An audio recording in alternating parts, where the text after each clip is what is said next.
Olá você que acompanha mais uma entrevista do Infomoney em Brasil. Seja muito bem-vindo, eu sou Thiago Salomão, editor do Infomoney.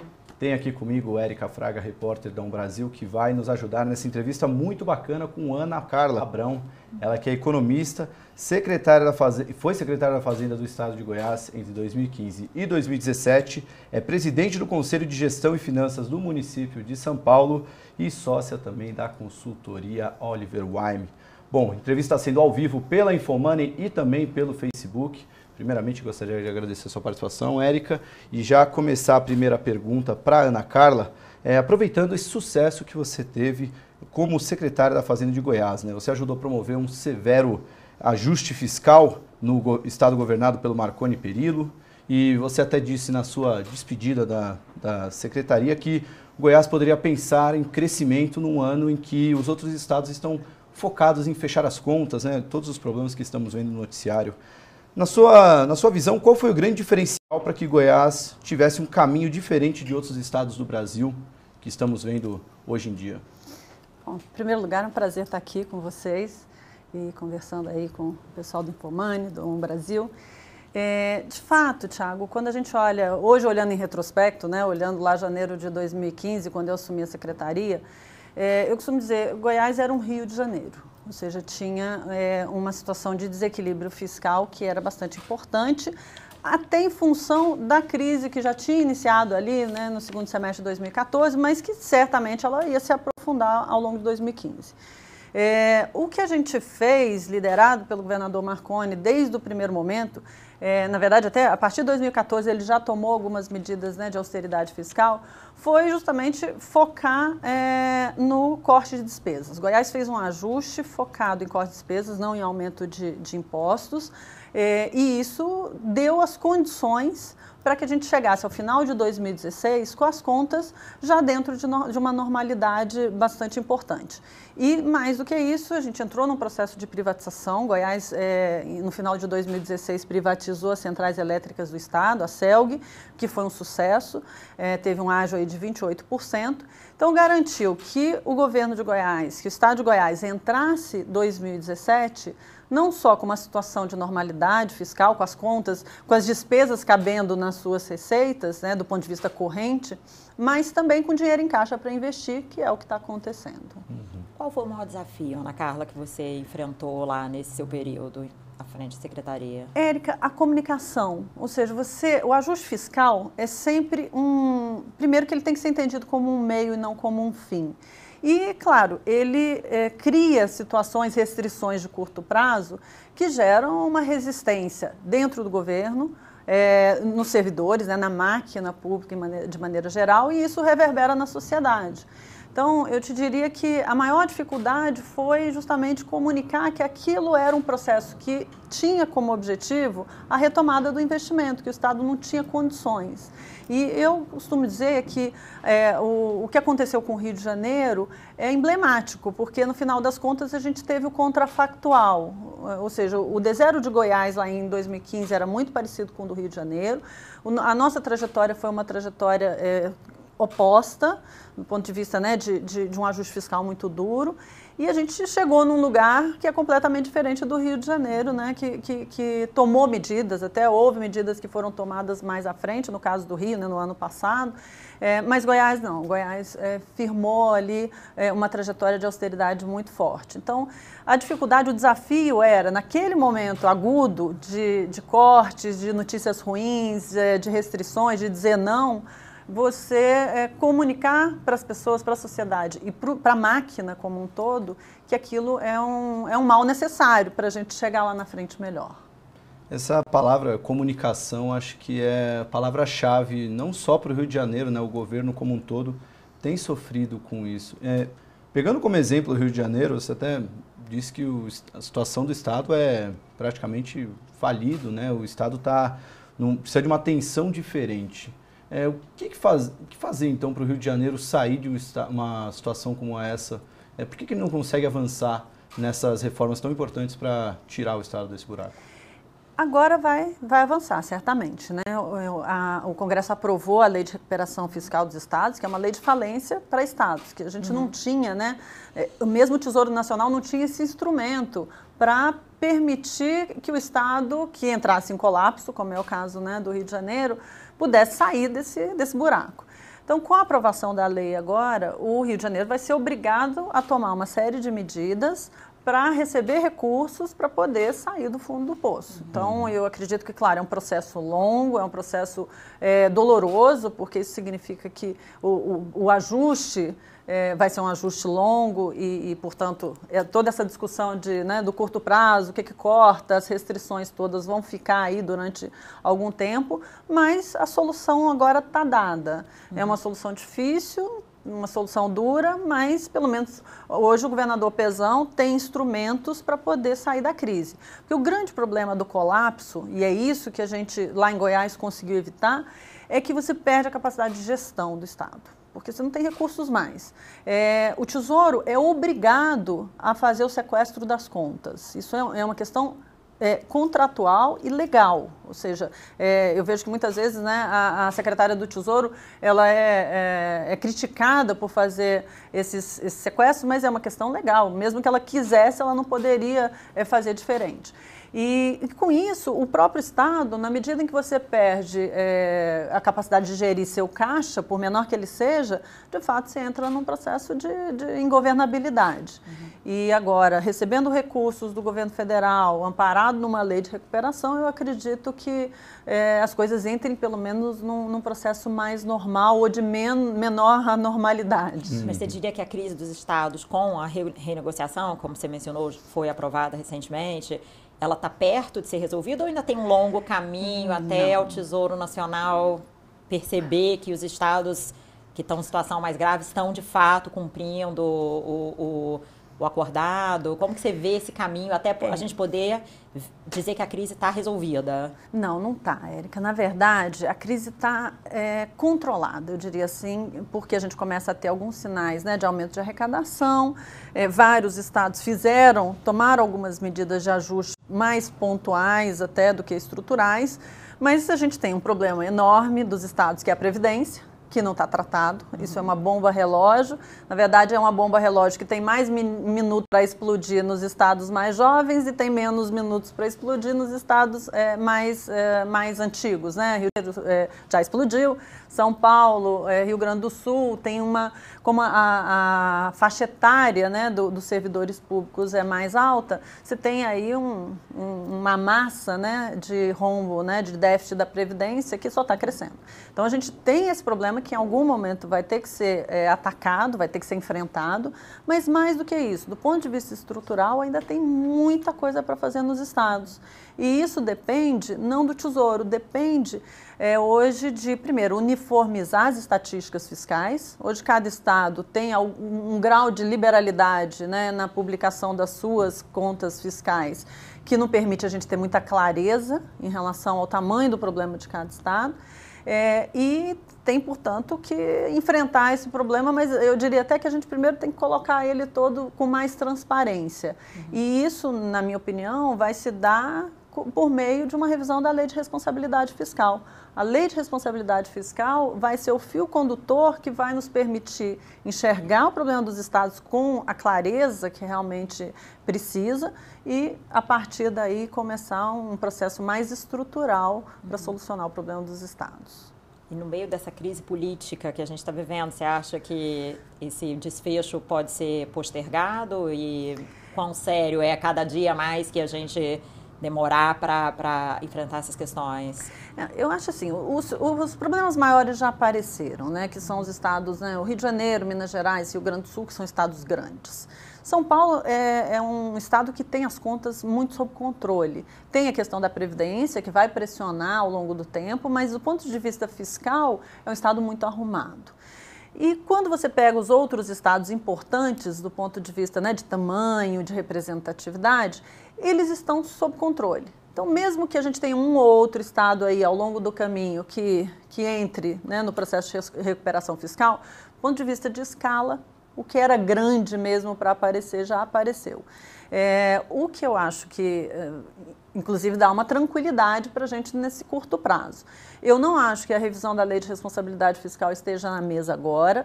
O Tesouro vem tomando algumas medidas, né, no âmbito das normativas lá do Tesouro, já nessa direção, ou seja, de tentar unificar um pouco as estatísticas fiscais, mas eu não vejo espaço na agenda política, pelo menos desse ano, para a gente discutir a Lei de Responsabilidade Fiscal. Acho que se a gente entrar num período mais normal do ponto de vista político em 2018, talvez até tenha espaço para isso, mas eu acho que a probabilidade é baixa. Essa é uma agenda talvez aí para 2019, ou seja, para um novo presidente. Bom, ainda só para finalizar essa questão dos estados, um tema muito acompanhado no mercado financeiro, principalmente, é a questão de muitas empresas listadas em bolsa, que os estados são acionistas controladores, podendo ser privatizadas. Né? No Rio de Janeiro não tem nenhuma, mas temos no Rio Grande do Sul, Banrisul, temos algumas empresas de Minas Gerais. Você acredita que com esse avanço, essas privatizações de fato podem sair ou ainda há um conflito social ainda muito forte que impede isso? Eu acho que há uma resistência ainda. A gente sofreu isso lá na CELG, em Goiás, que era uma empresa que ela não tinha alternativa, ela precisava ser privatizada do ponto de vista de eficiência, mas também porque a CELG era um gargalo para o desenvolvimento do Estado. O Estado estava crescendo e as empresas querendo investir em Goiás, se instalar em Goiás, e tinha ali a questão do setor da CELG, né, do fornecimento de energia, que era um problema. E ainda assim foi difícil, do ponto de vista, né, de resistência, os movimentos, né, sociais, as centrais sindicais que fizeram muito barulho, mas ao final das contas deu tudo certo. Então existe resistência, mas não tem outra alternativa. A gente tem que passar por isso. Eu digo que esse é o lado bom da crise dos estados, porque a gente vai, se tudo der certo, aí passar por uma nova onda de privatizações, ou pelo menos deveria, porque faz parte dessa solução estrutural dos estados, porque os estados precisam ficar menores. Hoje os estados não cabem mais no tamanho que eles se tornaram ao longo do tempo, quer seja pelas estatais, quer seja pelo inchaço, né, de número de servidores. Então a gente precisa reduzir os estados. O Estado de maneira geral, né, assim, lato sensu, mas em particular nos entes subnacionais, esse processo ele é necessário e ele vai ter que acontecer. Ver aqui em São Paulo, inclusive, que o prefeito está num processo, né, lançou um programa de privatizações muito, muito expressivo. Então, eu acho que essa é uma tendência nos subnacionais. Ana Carla, com a deterioração do cenário político, tem se colocado muito em questão se as reformas que vinham avançando de uma certa forma, reforma da Previdência, reforma trabalhista, se elas serão de fato, quer dizer, a gente nem tinha certeza antes se seriam aprovadas, mas elas estavam caminhando, né? E muitos economistas apontam o risco de não aprovação dessas reformas como um mal muito grande para o país, para a economia. Isso, você concorda com esse diagnóstico? Tem um certo exagero nisso? O Brasil tem condição, por exemplo, de voltar a crescer sem aprovação dessas reformas? Não, eu tenho uma opinião muito em linha em relação à importância das reformas. Ou seja, o país hoje, ele não só não tem condições de voltar a crescer, as coisas estão todas ligadas, né, Érica? A gente está falando de um país que precisa ter taxas de juros mais baixas, um país que precisa gerar emprego acima de tudo, um país que precisa crescer. Isso sem reformas, ou seja, sem reduzir o peso que o setor público tem hoje sobre a economia, é impossível. O que a gente a decisão que a gente vai ter que tomar é se a gente vai fazer essas reformas agora, se a gente vai fazê-las em 2018 ou se a gente vai esperar o próximo presidente para fazer. E, pior, cada ano que passa, esse custo fica maior. Então, as reformas hoje, o mercado já está precificando isso. O fato da gente ter hoje dúvidas em relação à reforma da Previdência, isso já faz com que a incerteza gere impactos do ponto de vista da trajetória de queda da taxa de juros, da trajetória de crescimento e, portanto, da geração de empregos. Afinal de contas, nós temos 14 milhões de brasileiros desempregados. Então, sem as reformas, nós não conseguiremos retomar essa trajetória de crescimento. Estou absolutamente convencida. Existe uma possível agenda paralela? Você mencionou aí, por exemplo, a possível revisão da Lei de Responsabilidade Fiscal. Existe uma agenda paralela, por exemplo, na área microeconômica que poderia ser menos custosa politicamente, poderia avançar e ter o mesmo efeito que teriam essas reformas mais macro ou não? O país precisa dos dois? Infelizmente, assim, a gente tem que trabalhar em todas as frentes. É claro que tem que definir prioridades. E no caso da Previdência é uma prioridade pelo tamanho do problema, e hoje a gente tem uma questão financeira aí definida, né? Na verdade, legal também, que é, uma vez aprovado o teto de gastos, se a gente não aprovar a Previdência, o teto começa a ficar assim, sob risco e mais do que isso. E mesmo para cumprir, você começa a ter que comprimir despesas que hoje são muito importantes. Então, tem uma questão aí que é uma questão matemática, de necessidade de fazer as grandes reformas, e a agenda micro, aquilo que não precisa passar pelo Congresso, a equipe econômica continua trabalhando, mas a grande parte das reformas, mesmo as microeconômicas, elas dependem de aprovação no Congresso. São questões relativas à lei de falência, melhorar o cadastro positivo para dar força ao crédito. Então, você tem aí um conjunto de medidas micro que elas também exigem, né, uma aprovação legislativa. Então, ficam também um pouco mais aí na incerteza, em função da própria incerteza política. Sobre a principal reforma da agenda do Michel Temer, que era a reforma da Previdência, tida como a bala de prata para o mercado financeiro das reformas do presidente, caso ela seja muito diluída e tem o que falam do impacto, que praticamente não terá impacto na resolução dos problemas, teria alguma outra grande solução para ser adotada agora? Você consegue enxergar algum espaço até político para pensar em uma nova solução, caso a reforma da Previdência não tenha o resultado esperado? Não, a gente precisa aprovar a reforma da Previdência. Mesmo que ela seja aí ainda mais diluída, o que vai significar que mais cedo nós vamos ter que voltar a esse tema, que é um tema recorrente justamente porque a gente acaba fazendo reformas muito menores do que a que seria necessário. Mas definitivamente a Previdência ela é prioritária e ela não tem substituto.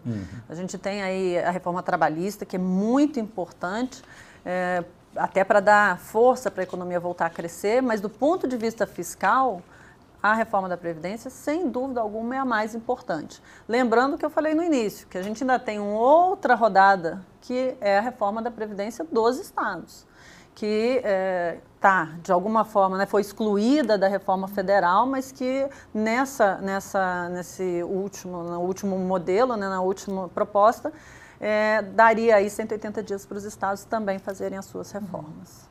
O Thiago mencionou as concessões, né, que foram feitas nesse processo de negociação da reforma da Previdência. Suponhamos que ela avance.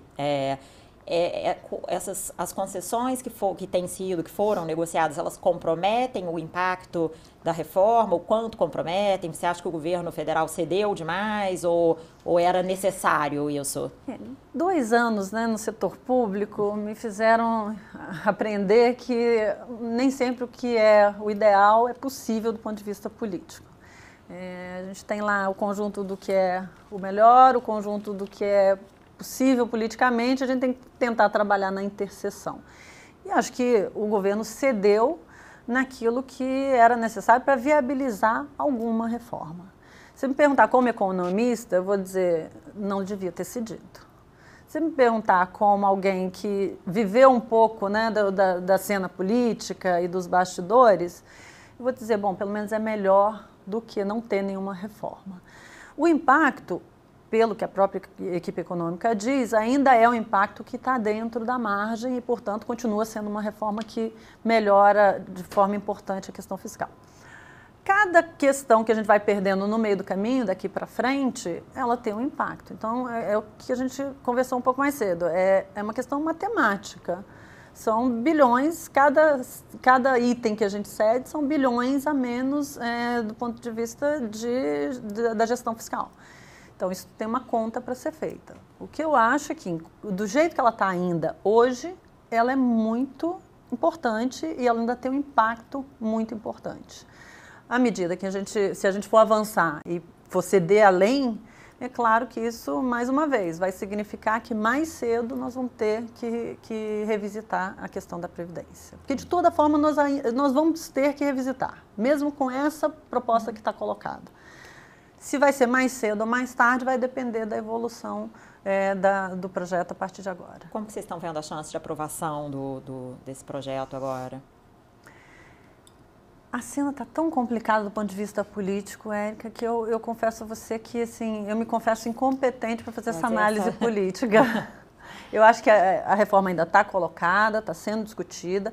A capacidade política desse governo ela é notável, né, de articulação dentro do Congresso, mas eu não consigo fazer essa análise, porque eu acho que as coisas estão muito confusas ainda.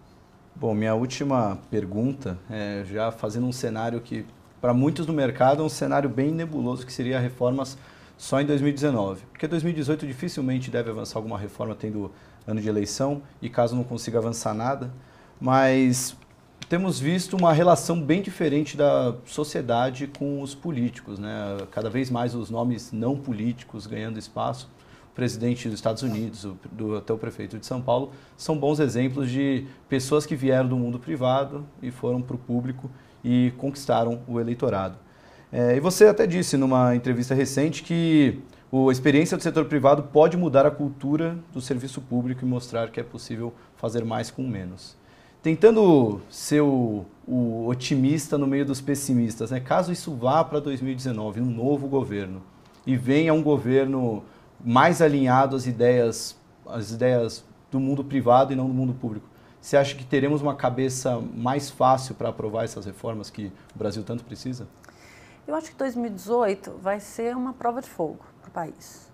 Acho que ali é que a gente vai ter claramente qual é a escolha que a sociedade está fazendo, do ponto de vista se quer alguém que vá dar força a essas reformas que, pelo menos na minha percepção, na minha linha de pensamento, elas são absolutamente fundamentais para a retomada do crescimento, ou se a gente vai para um governo populista.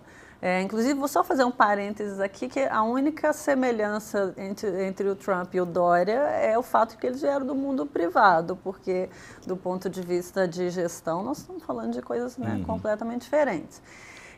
Mas fecha parênteses aqui, eu acho que 2018 vai definir isso. Então, independentemente de quem seja o candidato, quem sejam os candidatos, é a bandeira que a gente vai escolher. É uma bandeira populista, de Estado grande, de não enfrentar os problemas de frente, ou é uma bandeira que vai dizer, nós vamos ter que enfrentar ajustes, porque o Brasil precisa crescer, e para ele crescer ele tem que estar em outra trilha que não essa.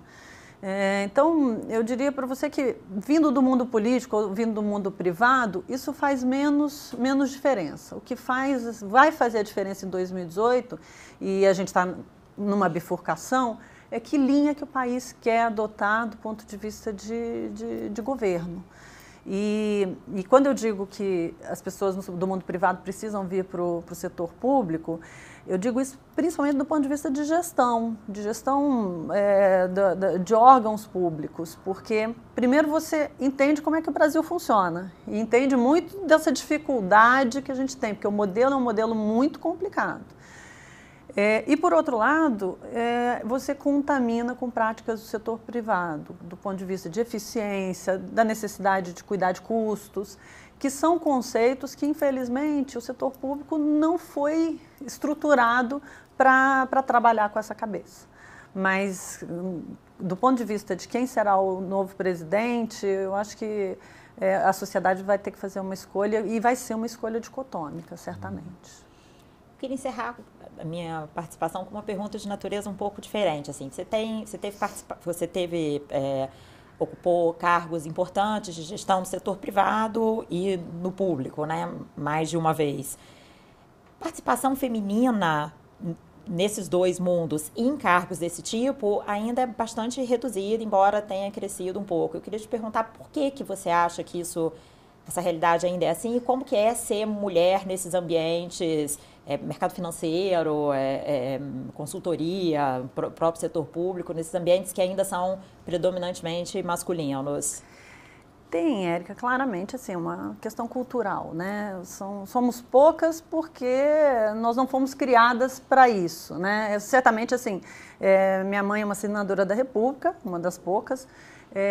Certamente para ela foi muito mais difícil do que para mim e eu espero que para minha filha seja menos difícil do que para mim. Mas então nós estamos num processo de evolução. E isso faz com que sejam poucas as mulheres também que trilhem esse caminho e que estejam dispostas a enfrentar o preconceito. Porque eu digo, assim, não que eu tenha sofrido preconceito de forma explícita nos lugares que eu passei, mas claramente um preconceito implícito, um preconceito inconsciente de ser preterida em algumas escolhas, porque é um mundo dominado por homens e que, claro, se identifica com homens. Os homens estão no topo e é mais fácil a comunicação entre iguais do que entre diferentes, né? Então, eu acho que esse é um processo que está em evolução, infelizmente muito mais lento do que a gente gostaria. E eu costumo falar muito, assim, tem muitas mulheres que me perguntam, né, como é que a gente faz, como é que você lida com os 4 filhos e ao mesmo tempo, né, tem aí uma dedicação, né, em relação à sua carreira. E eu digo que a gente primeiro tem que resolver o conflito interno, né? Você tem que entender que ser mulher e ter uma vida executiva significa botar 12 palitinhos numa caixinha de 6. 2, 3, às vezes, vão ficar de fora. E você vai ter que lidar com isso, tanto de um lado quanto do outro. Ou seja, você tem que administrar ali. É claro que as gerações mais novas, eu vejo, elas são gerações que têm mais apoio dos pais, dos maridos, dos companheiros. Então, as coisas estão um pouco mais equilibradas. Mas na nossa, ainda não, até porque a questão cultural ainda é muito forte. Mas, acho que assim, você lidando com a frustração de que não vai dar para fazer tudo perfeitamente, que volta e meia vai ter um dia das mães na escola de sua filha que você não vai, que você pode até entrar no banheiro do trabalho e chorar, mas que você vai ter que respirar fundo e dizer, bom, no ano que vem eu vou, essas coisas vão acontecer. Mas se você resolve o conflito interno, que você está disposta a avançar e dar prioridade e administrar tudo isso, aí a questão do preconceito, as dificuldades que para as mulheres são maiores, né, do ponto de vista de tendo uma reunião, eu digo, 90% das reuniões que eu ia até outro dia, eu era a única mulher, ou às vezes tinha eu e mais uma. Você tem mais dificuldade de se colocar, porque o ambiente é construído de uma forma, né, que a mulher está sempre numa posição de minoria, querendo ou não. Então, mas a partir do momento que você resolve os conflitos e que entende que é isso, que é dessa forma que você quer gerir sua vida, você enfrenta as dificuldades e vai adiante. Com dificuldades, é verdade, tem dia que é difícil, mas vai adiante. Legal. Bom, gostaria de agradecer a sua participação, Ana Carla. Muito obrigado pela entrevista. Imagina, eu que agradeço. Um prazer conversar com vocês. Obrigada. Bom, obrigado. Espero que vocês tenham gostado da entrevista e continuem acompanhando as próximas entrevistas do Infomoney.